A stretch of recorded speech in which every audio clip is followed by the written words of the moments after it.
Hey guys, in today's video, I wanted to talk to you about the importance of thumbnailing your pieces and how to do it and why to do it. And first off, I just wanted to say thank you so much to Skillshare for sponsoring this video. If you don't know what Skillshare is, it's an online learning community with thousands of classes in design, business, art, and more.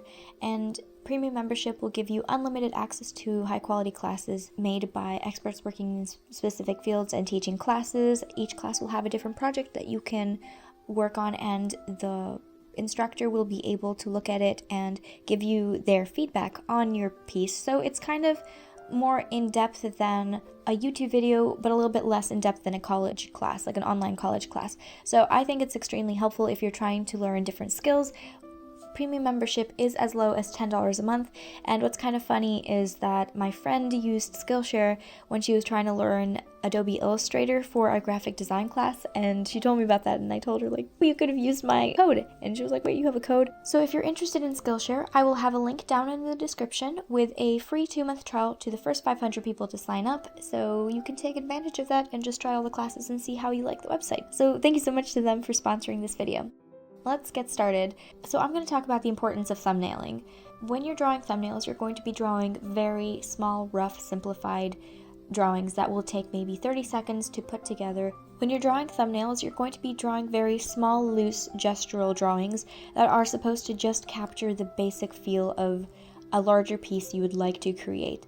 The reason you do very small drawings and lots of them is so that you can try different poses out, try different compositions, and so that in the end you wouldn't have worked hours and hours on a big piece just for you to realize you don't like certain elements, certain energy lines, you don't like the composition. And so the reason you draw thumbnails is so that you can draw like a very, very small scale of that bigger piece and see how it all fits together on the page and how you like the composition and the energy in it.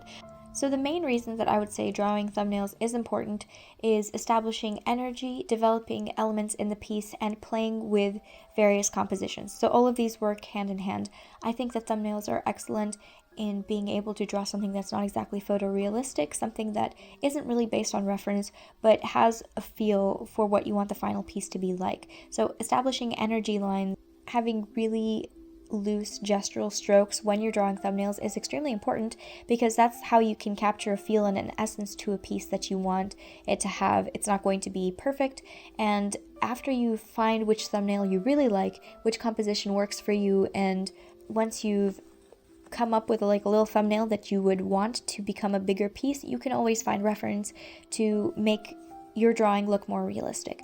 But I personally like thumbnailing just because I find it fun to find different compositions and to develop different elements in the piece. So for the drawing that I made, first off I started with a sketch that I really liked the energy that I added to it. I loved the line that was running through it, the way the pose worked, and I didn't really know what I wanted her to be holding.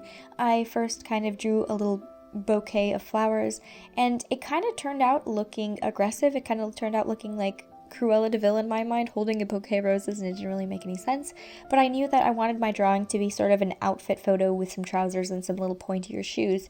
So I worked on 2 other thumbnails for that same outfit with different poses, and I really didn't like them as much because I felt like my first thumbnail captured the elongated view of the legs, and so I really liked that original composition. However, I didn't want her to be holding flowers. I thought that was going to be boring, so I decided to make her like a grumpy girl holding fries. Now, this is really lame thumbnail process, by the way. You know, it's for different paintings. For bigger paintings, I'm going to have much more serious topics and I'm going to be thinking more about it. But just for an example, even for a little tiny simple sketch, I would like to do thumbnail drawings just so that I can better understand how the final piece would look like.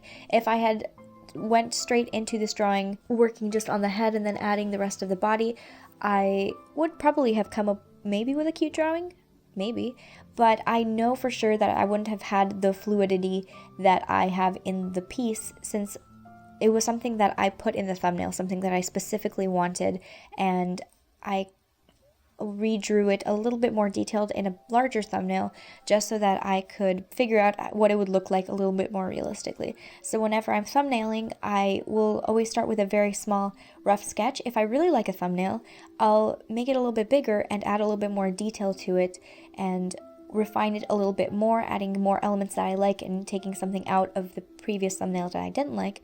And once I'm happy with that, I will transfer the whole of the idea to a bigger finished piece. Another thing that I do, especially for this piece, I was going to draw the drawing right after I drew the thumbnails, so I didn't really need to do this. But especially when I am on the go and I have an idea for a thumbnail, I will always add notes to it. I will add different ways that I want the piece to feel. So since it's not very detailed, I might not remember what each element is. So, for example, in my thumbnails, I put down that she had a fluffy cardigan, pointy shoes, a checkered trousers, because I wanted it to be an outfit drawing and I knew what the outfit could look like. If I hadn't put down fluffy cardigan, I could have thought it was a puffer jacket, you know? And so, or the pointy shoes, I could have thought they were boots. And so, just in general, I put in notes for thumbnails, especially if I know it's going to be a bigger piece or a bigger painting, that I want it to have a specific feel. Sometimes I write down what colors I would like to see in the piece and what the basic general feel is going to be like. I'll put down what fabrics I would like the people to be wearing, just so that when I revisit that sketch, I can look at it and remember exactly the mood and the feel and the aesthetic that I'm going for in that thumbnail. And so I always write notes next to my thumbnails. So I hope that was kind of helpful for you, and it showed you a little bit into my process for completing bigger works. I really recommend it for establishing fluidity and a good composition, and to be able to, sometimes when you try to draw something on a really large scale with a lot of details, it might not turn out how you'd like it. You might think it's a little stiff or boring, or something is kind of off, maybe the composition or some of the elements in the piece. And so making thumbnails helps you visualize it before putting in hours and hours of work into a larger finished piece just for you to not like it and to have to start over. So yeah, thank you so much for watching. If you enjoyed this video, please give me a thumbs up and let me know in the comments. I will also have a real-time process of this grumpy fry girl up on my Patreon if you'd like to check that out. But thank you so much for watching. I hope that I explained my process for thumbnailing and that it was helpful to you. I will talk to you guys in my next video. Bye!